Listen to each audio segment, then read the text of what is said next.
Hello everyone. Tanghaling tapat.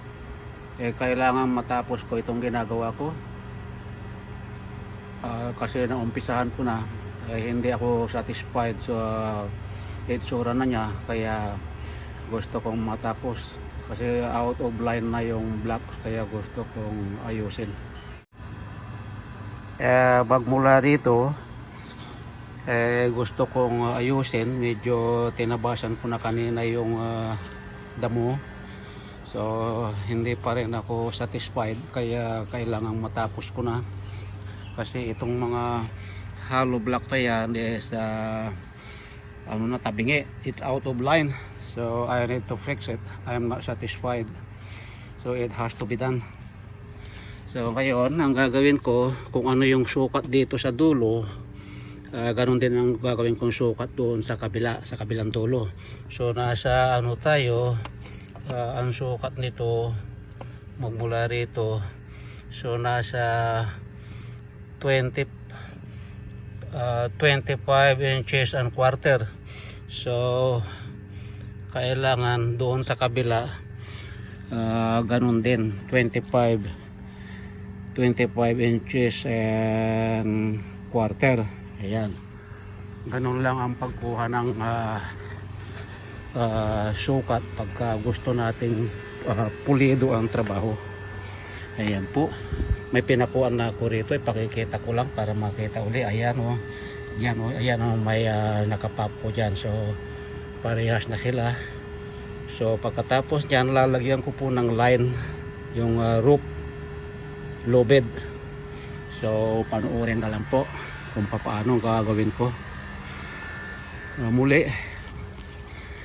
ito ilang blocks lang naman ang na ikakabit ko. So hinukay ko na yan kanina. So pagkatapos nag-break ako at ayaw kong iwanan na ganyan, kaya tatapusin ko na lang kahit tanghaling tapat.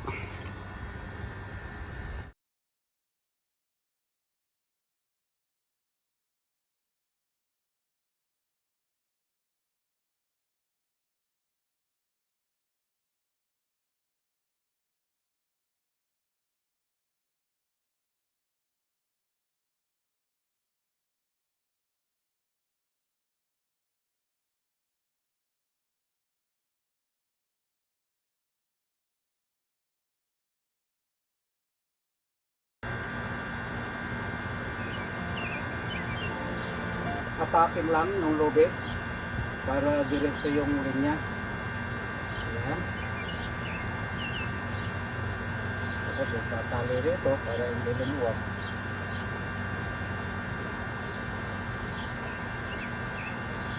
Iyan na po yung guide. So hindi na po tayo mahihirapan. Mabilis ang trabaho pagka ganyan.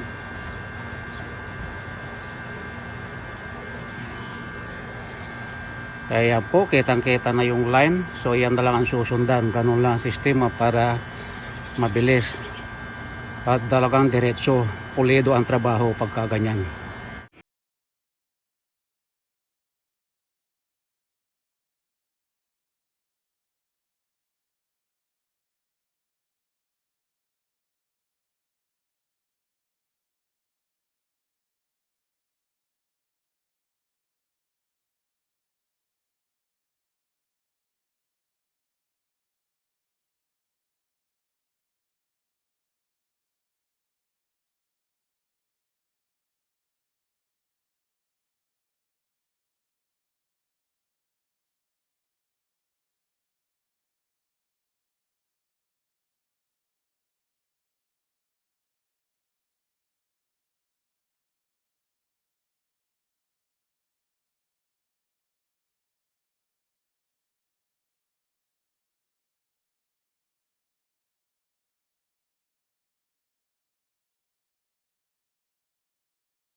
Ayan po. Ay, muntik na akong napatid. Ayan. Ayan, so naka-line up na yung yung block, hollow block. So ayan na, ang ganda na ng itsura. Ayan po. Tatabunan na lang ng yung both sides. Lupa na lang ang itatabon, hindi na yung gravel and sand, kasi sa backyard lang naman. So ayan, okay na, very nice.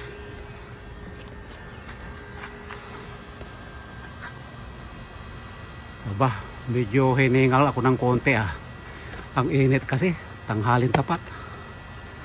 Ang oras alas 12 na, alas 12 na 15.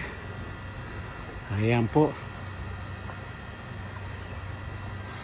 Para masarap kasi maglakad dito sa umaga habang nagdidilig ka ng halaman. Katulad dito, may garden ako, mga vegetable ako. So habang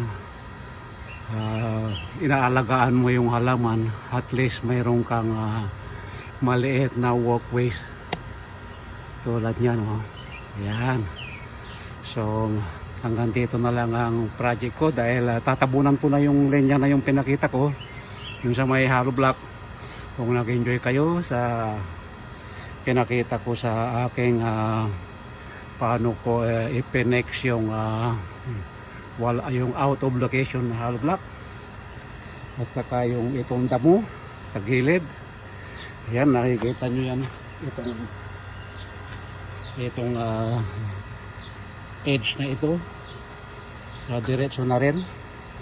Kung may ano dapat ayusin ko pa rin. May konting mga nakausli, pero babawasan ko po yan. So muli, pag nag-enjoy kayo sa aking pinakitang video kung paano ko ginawa ng tama ang pagbabalik ng out of location na hollow block, ay huwag kalilimutan pong i-like ang aking channel, Leonardo De Guerto. At kung hindi pa kayo nakakapag-subscribe sa aking channel, ay huwag kalilimutan i-click ang notification bell para updated po kayo sa susunod kong mga video. So once again, thumbs up na uli. Ayan po, thumbs up.